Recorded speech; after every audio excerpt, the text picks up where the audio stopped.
το φωνάζει. Τι να μου λέει άλλο, το φωνάζει. Γίνεται η καρδιά του ψωμί.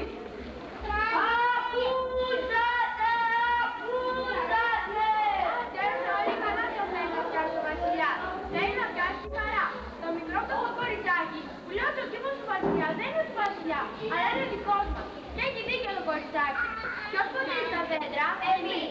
Ποιος προσέχει τα δέντρα? Εμείς. Και ποιος θέλει να τρώει τα μήλα, τα φλάδια και τα κεράσια? Εμείς. Τίνος είναι ο κήπος λοιπόν? Δικός μας. Γιατί δεν πάμε λοιπόν με αυτόν τον κήπο να πούμε τα χρήτα μας? Γιατί φοβόμαστε τους στρατιώτες του βασιλιά.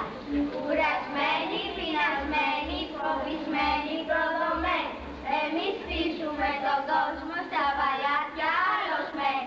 Στα παλάτια τους οι άλλοι, οι ουρανοί και οι μεγάλοι. Ο λαός για αυτούς δουλεύει, ο στρατός τους προστατεύει.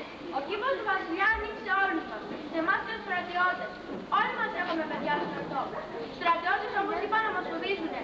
Και αυτοί πρέπει να κάνουν τους φιλελεύθερους. Οι στρατιώτες πυροβολούν τον εχθρό όταν τους δοθεί διαταγή. Γιατί οι στρατιώτες δεν πρέπει να σκέφτονται, δεν πρέπει να ζητάνε ούτε να μιλάνε. Οι στρατιώτες δεν πρέπει να ξέρουν ποιος είναι φίλος και ποιος εχθρός. Και πώς θα γίνει ο κήπος δικός μας? Οι στρατιώτες πρέπει να μάθουν ότι ο κήπος είναι δικός και δικός μας. Ότι ο λαός είναι φίλος και όχι εχθρός. Και όταν το μάθουν αυτό οι στρατιώτες θα πάμε μαζί τα χρόνια. Η χαρά θα μας βοηθήσει. Θα μιλήσει στους στρατιώτες. Ωστόσο, θα